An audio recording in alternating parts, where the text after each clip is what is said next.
नमस्कार, आप देख रहे हैं वन इंडिया हिंदी। लगातार लोकसभा चुनाव की कवरेज हम ग्राउंड जीरो से आपको दिखा रहे हैं और इस वक्त हमारे साथ कांग्रेस के वरिष्ठ विधायक हैं जो लगातार 2 बार से विधायक हैं परासिया से, सोहनलाल वाल्मीकि।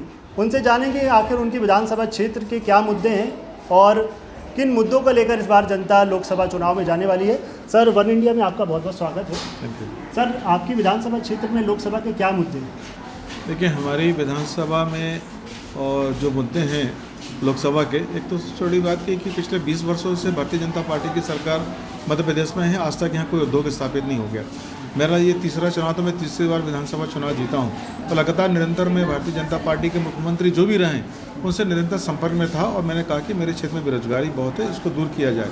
और ऐसे कई किसानों के लिए बड़े बड़े डैम की भी मैंने कई बात किया, प्रस्ताव दिए, भेजे, DPR बनाए, मगर आज तक डैम नहीं बन पाया जिससे किसानों को सीधे तौर पर लाभ मिलता। हम महिलाओं को हाथों के काम के लिए कोई योजना बनाना चाह रहे थे कि महिलाओं को हाथों को काम मिले, उनको रोजगार मिले। इस तरीके की जो व्यवस्था नहीं बन पा रही है और भारतीय जनता पार्टी जो बड़ी बड़ी बातें करती है, तो निश्चित रूप से ये खोखले वादे हैं और खोखली बातें हैं जो हमको ज़मीनी स्तर पर नज़र आ रही है। मगर मेरा हमेशा प्रयास रहा है कि मेरे विधानसभा क्षेत्र में विकास हो, समाज के अंतिम छोर के व्यक्ति को उसका हक और अधिकार मिले, उसके निरंतर हम प्रयास करते हैं और उसमें कमलनाथ जी और नकुलनाथ जी का बहुत बड़ा सहयोग हमें प्रदान होता है। सर, जो भाजपा के काम है जो आप बता पाएँ नकुलनाथ जी ने किया? देखिए, मेरे विधानसभा क्षेत्र में जब कांग्रेस की सरकार बनी थी तो मेरे विधानसभा ग्राम डोमरी है, वहाँ पर जो राजस्व भूमि थी बहुत 250 एकड़ करीब। मैंने नकुलनाथ जी को प्रस्ताव दिया था तो उन्होंने जो भूमि थी 250 एकड़, उसमें से 118 एकड़ भूमि MPIDC को दिलवाया। उसका दिलवाने का तात्पर्य यह था कि हम उद्योग विभाग को ज़मीन दिलवाएं, जब कभी भी उद्योग लगाने की स्थिति बने तो वहाँ लोगों को उद्योग की ज़मीन मिल सके। सबसे बड़ा काम जो मैंने पहले कहा था कि रोजगार के लिए एक हमारी शुरुआत थी, सरकार गिरने के कारण वो आगे काम नहीं बढ़ पाया। दूसरा, आज मेरे क्षेत्र में लगभग जितनी रोडें बनी हैं मानी कमलनाथ जी और नकुलनाथ जी के माध्यम से ही बनी हैं। अभी हमारा कन्हान कॉम्प्लेक्स जो आया है लगभग 4,500 करोड़ रुपए का, जहां मेरे विधानसभा में जो काम होने जा रहे हैं, जहाँ डैम का काम भी चल रहा है, ऐसे 4 डैम जो कमलनाथ जी नकुलनाथ जी के माध्यम से हुए, जो अभी मेरा कार्य प्रारंभ है। एक दमुआ कोका में है, एक घटामाली नदी में है, एक बिजोरी मर्रा में चल रहा है। इस तरीके के 4 डैम जो काम चल रहे हैं लगातार निरंतर चल रहे हैं। तो ऐसी बहुत सारी योजना लगातार, अभी जो रिलायंस जो हमारी खदान आई है, जो बिरला रिलायंस प्राइवेट जो कोल ब्लॉक गया है, वो नकुलनाथ जी कमलनाथ जी के माध्यम से आज 1000 लोगों को रोजगार मिला हुआ है। 1000 परिवार, 1000 बच्चे वहाँ काम कर रहे हैं, उनका परिवार वहाँ पर जुड़ा हुआ उस सब चीज़ से। तो निरंतर कमलनाथ जी का, नकुलनाथ जी का प्रयास रहा है जिले के विकास के लिए। मैं तो कह रहा हूँ, यदि वो कह रहे हैं कि काम बताएं, बंटी साहू जो भारतीय जनता पार्टी के प्रत्याशी हैं, यदि आप बता दो अपने 5 काम, और आपके बहुत अच्छे काम थे तो 2 बार छिंदवाड़ा जिले से हारे क्यों? भाई, अच्छे काम करते तो नहीं हारते। आज हार का सामना करना पड़ा है। 2 बार विधानसभा चुनाव हारे, इस बार तीसरी बार लोकसभा चुनाव भी हारेंगे।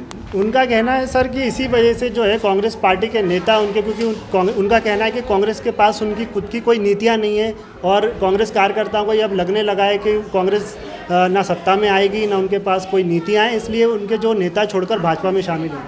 देखिए, नेताओं का कोई भरोसा नहीं है, मगर जो आम जनता है वो आज नकुलनाथ जी, कांग्रेस और कमलनाथ जी के साथ में है।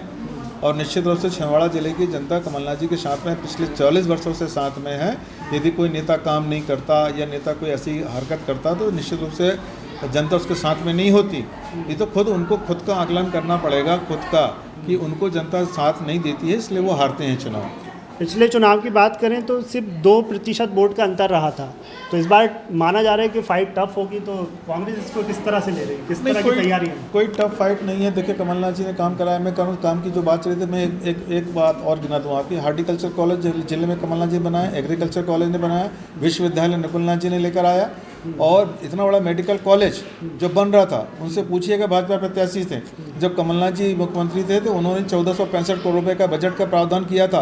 वो रिसर्च सेंटर बन रहा था। जब सरकार जैसे हमारी कांग्रेस से गिरी, भारतीय जनता पार्टी ने उसका 700 करोड़ रुपए बजट क्यों कर दिया? VD शर्मा जी चिल्ला के बोल रहे थे कि सारा पैसा छिंदवाड़ा लेके जा रहे हैं, सारा पैसा छिंदवाड़ा लेके जा रहे हैं। तो ये उन्हीं के नेता बोलते थे। तो कमलनाथ जी ने हमेशा जिले की प्राथमिकता तय करी है और उसी आधार पर चुनाव होगा। सर, एक आखिरी सवाल आपसे कि मध्य प्रदेश की 29 सीटों में से क्या लग रहा है कि इस बार कांग्रेस कितनी सीट जीत पाएगी? 12 सीट जीतेगी कांग्रेस मध्य प्रदेश से। ये गलतफहमी में है, न इनकी 400 सीट आएगी, न मध्य प्रदेश में 29 सीट आएगी। 12 कांग्रेस की आएगी इस बार, आप देख लीजिएगा। पूरी आस है, आपका सवाल पूरी आस है कि इंडिया गठबंधन की सरकार बनेगी और ये जनता इस बार इनको सबक सिखाएगी। ये नहीं चलता, झूठ फरेब बहुत दिन तक नहीं चलता। एक सोनलाल वाल्मीकि, जिनका साफ तौर पर कहना है कि छिंदवाड़ा में नकुलनाथ और कमलनाथ ने मिलकर जो काम किए हैं, जनता उससे प्रभावित है और आगामी चुनाव में कांग्रेस की यहाँ से जीत होगी। बने रहिए वन इंडिया हिंदी के साथ। मैं एलन मालवी।